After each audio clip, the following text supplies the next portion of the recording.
नमस्कार दोस्तों, मायरेपे टीम में एक बार फिर से आपका स्वागत है। तो आज हम आपके लिए लेकर आ गए हैं MI5A का बैकलाइट डायग्राम, जिसमें हम आपको समझाएंगे कि किसी भी MI5A में अगर बैकलाइट प्रॉब्लम आ रही है तो उस मोबाइल को किस तरीके से स्टेप बाय स्टेप रिपेयर करना होता है, कौन सी सप्लाई किस IC से जाती है और किस तरीके से हमारा जो बैकलाइट का वोल्टेज होता है वो बनता है। तो चलिए इस वीडियो में हम यही जानते हैं कि किसी भी MI फ़ोन का जो बैकलाइट का जो फॉल्ट आता है MI फ़ोन में, उसको किस तरीके से स्टेप बाय स्टेप रिपेयर करते हैं। तो चलिए वीडियो को स्टार्ट करते हैं। तो जैसा कि आप देख पा रहे हैं, हमारे पास ये MI5A का जो बैकलाइट डायग्राम होता है उसको हमने एक अच्छे से ड्रॉ किया हुआ है आपके लिए।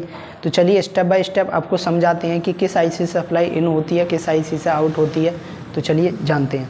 तो सबसे पहले यहाँ पे आप देख पा रहे हैं ये BQ IC है। जब हम मोबाइल ऑन करते हैं तो बैटरी कनेक्टर से हमारी जो 3.7 वोल्ट की जो सप्लाई होती है वो हमारी इस BQ IC पर आती है, और BQ IC की इन दो पिन से हमारी जो 4.2 वोल्टेज की एक सप्लाई आउट होती है, जो कि VPH की सप्लाई होती है। वो VPH की सप्लाई इस बूस्ट कॉइल के ज़रिए बनती है और इस कैपेसिटर से फ़िल्टर होके ये हमारी सीधा इस कॉइल पे इन करती है। यहाँ पे आप कॉइल देख पा रहे हैं ऊपर, इस कॉइल पे इन करती है। ये कॉइल यहाँ से इस वोल्टेज को आउट करके इस कैपेसिटर से फ़िल्टर करके ये सीधी IC की 2 नंबर पिन पर इन करती है, जैसे हम बोलते हैं VPH की सप्लाई। फिर वही VPH की सप्लाई आप देख सकते हैं, यहाँ से ये बूस्ट कॉइल लगी हुई है, इस बूस्ट कॉइल पर आती है। और बूस्ट कॉइल का जो दूसरा सिरा होता है, जो हमारा ये फीडबैक होता है, जो बूस्ट कॉइल का जो, तो ये स्विचिंग पिन होती है हमारी, इस पिन से जुड़ी हुई होती है।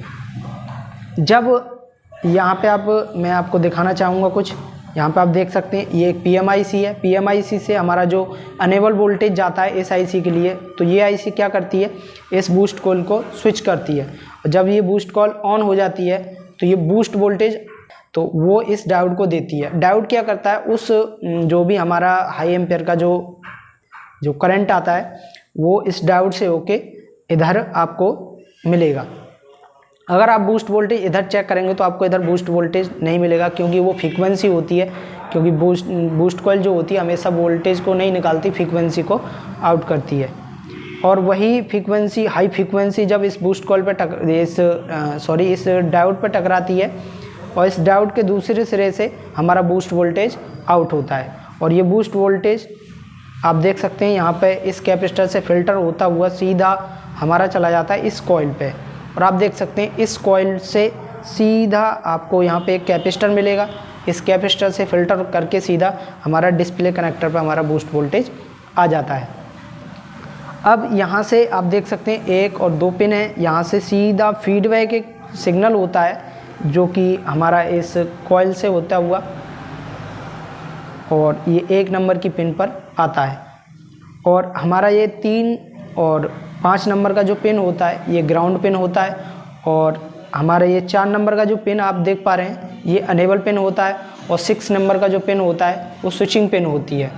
तो इस तरीके से अगर आपके पास कोई भी बैकलाइट प्रॉब्लम में MI5A का मोबाइल आता है तो आपको स्टेप बाय स्टेप इस तरीके से सप्लाई चेक करनी है। मान के चलो हमारा BQ IC 4.2 वोल्टेज इस कॉइल पे दे रहा है, तो हमारा BQ IC एकदम ठीक है, इसका प्रॉब्लम नहीं है। दूसरा जो स्टेप होता है, ये जो कॉइल होती है हमारी ये कभी कभी ओपन हो जाती है, तो इस साइड वोल्टेज तो मिलेंगे बट इस साइड वोल्टेज नहीं मिलते हैं। तो इस कंडीशन में क्या करना होता है, या तो हम एक यहाँ से एक जंपर लेंगे और इधर साइड लगा देंगे, नहीं तो सेम किसी भी दूसरे मोबाइल से निकाल के यहाँ पे लगा सकते हैं।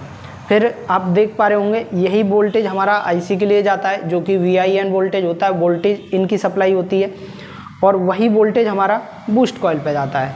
जब ये जो हमारी IC होती है, जब तक ये इस बूस्ट कॉइल को स्विच नहीं करेगी यानी ऑन नहीं करेगी, तब तक ये बूस्ट कॉइल ऑन ही नहीं होती है। और इस कंडीशन में क्या होता है कि ये जो हमारा PM होता है, इससे एक सिग्नल जनरेट होता है 1.8 का। जब तक ये इस IC को नहीं मिलेगा ये IC ऑन नहीं होगी, और जब ये IC ऑन नहीं होगी तो ये बूस्ट कॉइल काम नहीं करेगी। कभी कभी आपने देखा होगा बूस्ट कॉइल भी ज़्यादातर केस में ख़राब मिलती हैं, तो हम सबसे पहले बूस्ट कॉइल को चेक कर लेते हैं। लेकिन कभी कभी आप चेक भी करते हैं तो बूस्ट कॉइल अपने आप को सही दिखाती है बट वो वीक हो जाती है। इस कंडीशन में क्या करना होता है, इस बूस्ट कॉइल को भी हम चेंज करके आप देख सकते हैं। तो इस तरीके से हम किसी भी जो हमारा MI 4A भी है 5A भी है, दोनों का ये बैकलाइट डायग्राम होता है, सेम उसी का भी है। तो इस तरीके से आप स्टेप बाय स्टेप वोल्टेज को 1 बाय 1 करके चेक करेंगे और आप अपनी प्रॉब्लम का सॉल्यूशन निकाल पाएंगे।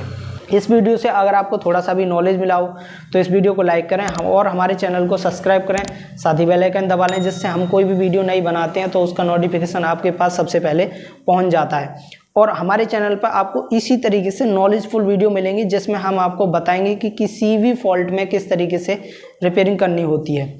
अगर आपका वीडियो से रिलेटेड कोई सवाल है या आपको कोई डायग्राम समझने में कोई भी प्रॉब्लम है तो नीचे कमेंट भी कर सकते हैं। हम आपके कमेंट का इंतजार करेंगे और उसका सॉल्यूशन ज़रूर करेंगे। वीडियो देखने के लिए धन्यवाद।